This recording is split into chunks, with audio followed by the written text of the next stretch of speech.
আসসালামু আলাইকুম অ্যাডমিশন শিক্ষার্থীরা, তোমাদের গতকাল জাহাঙ্গীরনগরের ভর্তি পরীক্ষাটা শেষ হয়েছে। এই ইউনিটে পরীক্ষা গেল, হাতে আর 3 দিন সময় আছে ঢাকা ইউনিভার্সিটির ভর্তি পরীক্ষার জন্য। এখন এই 3 দিনে তোমরা মেজরিটি কিছু ভুল করো, যে ভুলগুলোর জন্য তোমরা ওই এক্সাম হলে গিয়ে ধরো এত ভালো প্রিপারেশন নেওয়ার পরও পরীক্ষা হলে গিয়ে তুমি খেয়ে হারায় ফেলতেছো বা পারতেছো না, টেন্সড হয়ে যাচ্ছ বা মনে আসতেছে না একটা জিনিস। এই জিনিসটা তুমি ফেস করবা। এই 3 দিনের প্ল্যানিং যদি তুমি ঠিকভাবে না করো, 3 দিন তুমি কীভাবে পড়াশোনা করবা।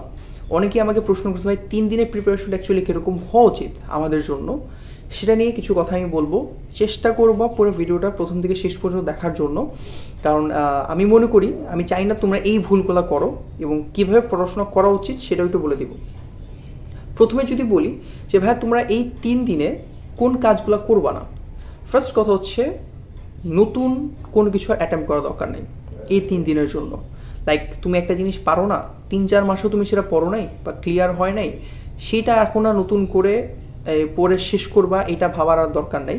এটা পরে, এটা দরকার নেই। এখন বড় জোর একটা কাজ করতে পারো, ওই টপিকটার কনসেপ্টটা জাস্ট কি কাহিনী হয়েছে বা সূত্র থাকলে সূত্র মনে রাখতে পারো। বড় জোর এটা এক্সট্রিম লেভেলে সময় নষ্ট করে এটা বোঝার চেষ্টা করা এই 3 দিনে, এটা হুজুকে মানুষের মাথায় ঘুরে যে আচ্ছা এই 3 দিনে আমি সব পড়ে শেষ করব, আমার যত বড় বাকি আছে আমি শেষ করবো পড়ে, এটা অনেকে ভাবে।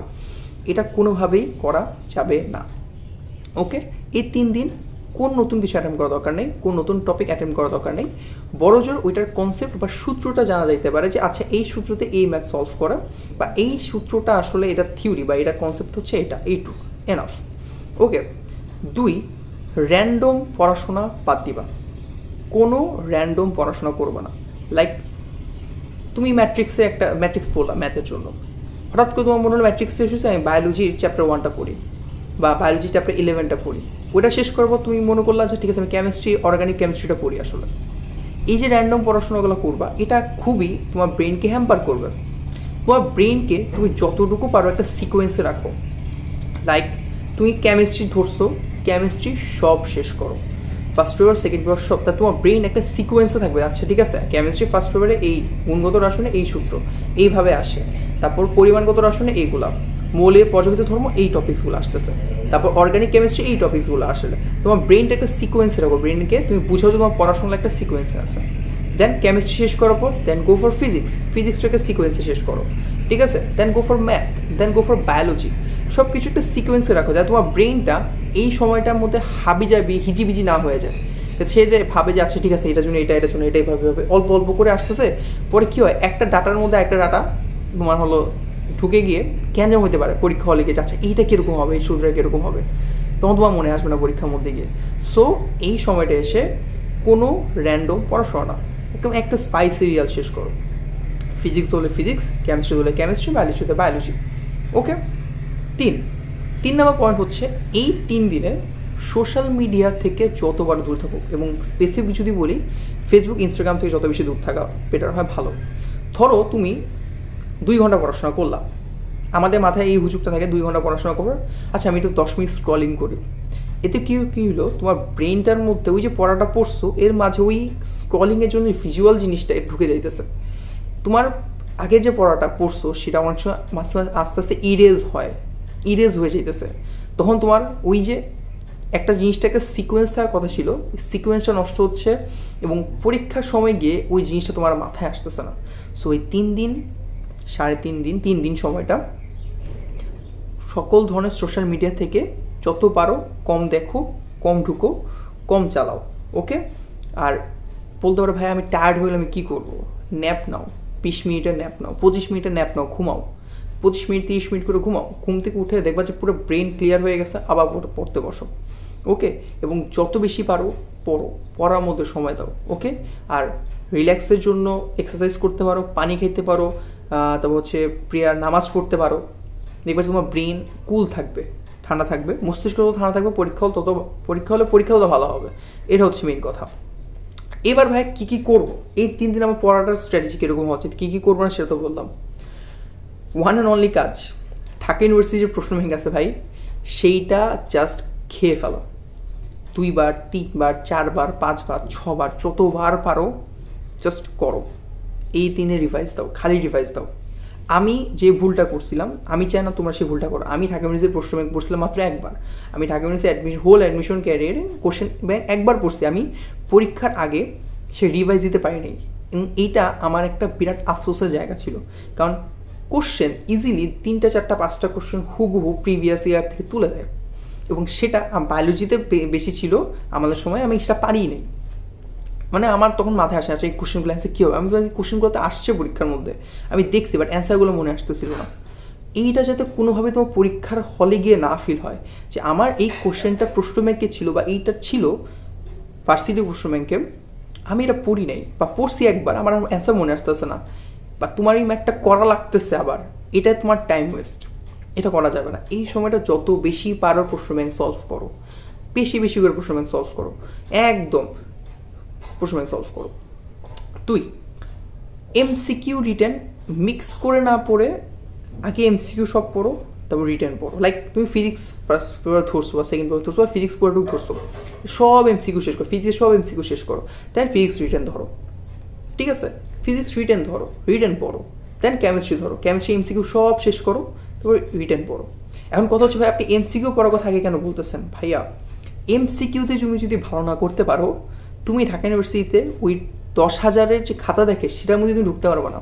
তুমি যে এমসিকিউতে 40 থেকে 45, 40 মার্ক তো একটা সেফ, 45 থেকে 50-এর মধ্যে নাম্বার না রাখতে পারো, তুমি ঢাকা ইউনিভার্সিটিতে একটা সিট অ্যাচিভ করা তোমার জন্য অনেক কঠিন হয়ে যাবে।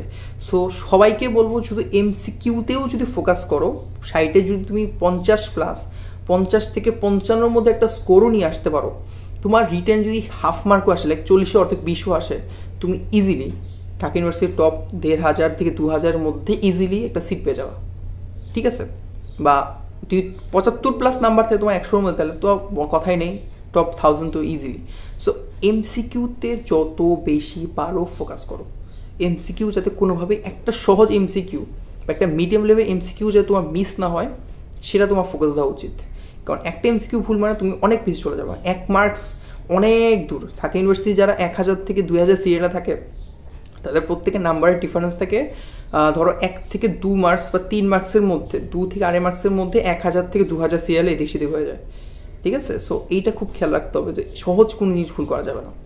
ওকে, সো এমসিকিউগুলোকে পড়বা, তারপর রিটেন পড়বা, তারপর হলো বাসায় এই 3 দিনে শর্ট এক্সাম দাও। লাইক তুমি 2022 সালের কেমিস্ট্রি প্রশ্নটা, যে 22 এবং 23-এর কেমিস্ট্রি প্রশ্নটা জাস্ট র্যান্ডমলি তুমি এক্সাম দিলা। লাইক তুমি বললা যে হ্যাঁ আমার 30টা প্রশ্ন আছে এখানে 22 এবং 23-এ, আমি কি করলাম 10 থেকে 12 মিনিট সময় নিয়ে 30টা প্রশ্ন সলভ করি। তুমি তো রিভিশন দিছো, আবার দাও, এভাবে পরীক্ষা দাও। পরীক্ষা থেকে কি হলো, তুমি এই সময়গুলোর মধ্যে তুমি এক্সাম হলে টাইম কনজিউম জিনিসটাকে রোধ করতে পারবা, কমায় নিয়ে আসতে পারবা, এবং টাইমটা সেভ হবে তোমার পরীক্ষা হলে। তুমি যদি এখনই এই প্র্যাকটিসগুলো, এই সময়গুলো প্র্যাকটিসটা করো যে হ্যাঁ 10 মিনিট শর্ট এক্সাম দাও, 15 মিনিট শর্ট এক্সাম দাও, ফিজিক্সের জন্য দাও, ম্যাথের জন্য দাও, দেখবা যে তোমার পরীক্ষা হলে গিয়ে এই জিনিসটা খুব খুব খুব ভালো কাজ করবে, এবং তুমি খুব ফাস্ট এক্সাম হলে গিয়ে এমসিকিউ দাগাতে পারবা। যত না তুমি অন্য জায়গায় মডেল টেস্ট দিচ্ছ, সবচেয়ে বেশি কাজ দিয়ে তোমার নিজের বাসায় বসে শর্ট এমসিকিউ এক্সামগুলো দেওয়া। তো এইটায় ফোকাস করো বেশি। তারপর এমসিকিউতে প্র্যাকটিস করলাম, আর বেশি বেশি করে সূত্রগুলো খুব ভালো করে মাথায় রাখার চেষ্টা করো। বেশি বেশি করে একটু পরপর সূত্র রিভাইজ দাও, আচ্ছা এই সূত্র এরকমভাবে কাজ করে, এই ম্যাথসটা এভাবে সলভ করে, জাস্ট এই জিনিসটাকে ফোকাস করো। আর মাথাটাকে ঠান্ডা রাখো, আর নিজের মধ্যে এই কনফিডেন্সটা রাখো, ভাইয়া আমি পারবো, আমি চান্স পাবো। আমি ঢাকা ইউনিভার্সিটি অলরেডি একটা চান্স পেয়ে বসে আছি, জাস্ট আমার মেইন এক্সামে গিয়ে ভালো একটা পরীক্ষা দিব, বেস্ট এক্সামটা দিয়ে আমি আমার সিটটা অ্যাচিভ করে নিয়ে আসবো। এইটা হওয়া উচিত তোমার এখনকার টার্গেট। ভাই সিট অলরেডি আমি অ্যাচিভ করে ফেলছি, এটা ভাবো, জাস্ট একটা বেস্ট এক্সাম দিব এবং নিজের চান্সটাকে নিয়ে আসবো। এইটা মনে প্রাণে বিশ্বাস করো। তুমি যদি বিশ্বাস না করো, তুমি আসলে চান্স পাবো না, ঠিক আছে? এই হচ্ছে কথা। সো নিজের মধ্যে বিশ্বাস রাখতেও তুমি পারবে আসলে। সো এইটাই যদি বলি যে এই কাজগুলো করো বেশি করে। আই গেস এই 3 দিন তোমার বেশি করে এই কাজগুলোই করা উচিত, যেটা তোমার মেইন এক্সামে বাকিদের থেকে তোমাকে আলাদা করবে পরীক্ষা চান্স পাওয়ার জন্য। কারণ পরীক্ষা 1.5 লাখ দিবে, কিন্তু চান্স পাবে কিন্তু ওই সিট 1800টা আছে, সর্বোচ্চ তোমার 5000 পর্যন্ত সিট টানে, সিরিয়াল টানে। সো ওইটা চান্স পাইতে গেলে তোমার কিন্তু এই স্ট্র্যাটেজিগুলোই ফলো করতে হবে। প্রশ্ন ব্যাংক কোনোভাবেই এখন প্র্যাকটিস না করে থাকবে না, বেশি বেশি করে প্রশ্ন ব্যাংক পড়ো, না পারলেও প্রশ্ন ব্যাংক পড়ো। অ্যান্সার পারো না, প্রসেস পারো না, অ্যান্সার মুখস্থ করো, আচ্ছা এটা এমনি করে। এই প্রসেসটা এমনি করে, এই অ্যান্সার হচ্ছে এটা, মুখস্থ করো, শেষ। এইটা হচ্ছে তোমার টার্গেট থাকা উচিত এই সময়টার মধ্যে। আর আল্লাহ ভরসা, ইনশাআল্লাহ তোমরা ভালো করবা, এই আশাই রাখতেছি তোমাদের কাছ থেকে। ধন্যবাদ।